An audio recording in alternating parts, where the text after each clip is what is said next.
RSS Parivar സംഘടനയുടെ ദേശീയ വിദ്യാഭ്യാസ സമ്മേളനത്തിൽ പങ്കെടുത്ത് കേരളത്തിൽ നിന്നുള്ള വിസിമാർ സംഭവം വിവാദമായതോടെ മോഹൻ ഭാഗവതിന്റെ പരിപാടിയിൽ താൻ പങ്കെടുത്തിട്ടില്ല എന്ന വിശദീകരണക്കുറിപ്പുമായി KUFOS VC doctor Bijukumar.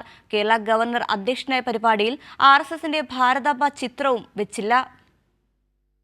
RSS Sangh Parivar സംഘടനയായ ശിക്ഷാ സംസ്കൃതി ഉദ്ധാൻ ന്യാസാണ് ജ്ഞാനസഭ എന്ന പേരിൽ കൊച്ചിയിൽ ദേശീയ വിദ്യാഭ്യാസ സമ്മേളനം സംഘടിപ്പിച്ചിട്ടുള്ളത്. ഞായർ തിങ്കൾ ദിവസങ്ങളിലായി നടക്കുന്ന കോൺക്ലേവിലെ പ്രമുഖൻ RSS സർ സംഘചാലക് മോഹൻ ഭാഗവത് തന്നെയാണ്. ഈ പരിപാടിയിലാണ് ഞായറാഴ്ച വിവിധ സെഷനുകളിലായി സംസ്ഥാനത്തെ സർവകലാശാലകളിലെ 4 വൈസ് ചാൻസലർമാർ പങ്കെടുത്തത്. അമൃത ആശുപത്രിയിലെ ഓഡിറ്റോറിയത്തിൽ നടന്ന മുഖാമുഖത്തിലും പൊതുസഭയിലുമായി കേരള സർവകലാശാല VC മോഹനൻ കുന്നുമ്മൽ, കാലിക്കറ്റ് സർവകലാശാല VC doctor P Raveendran, Kannur VC doctor KK Saju, KUFOS VC A Bijukumar തുടങ്ങിയവരാണ് പങ്കെടുത്തത്.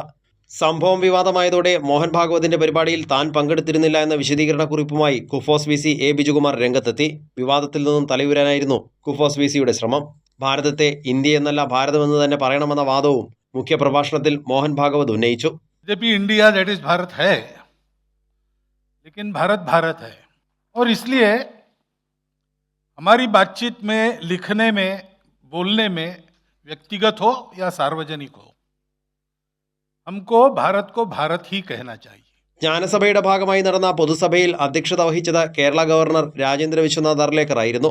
താൻ അധ്യക്ഷനായ RSS പരിപാടിയായിട്ട് പോലും ഇത്തവണ RSSന്റെ ഭാരതാംബ ചിത്രം വയ്ക്കാൻ ഗവർണറുടെ സമ്മർദ്ദമുണ്ടായില്ല.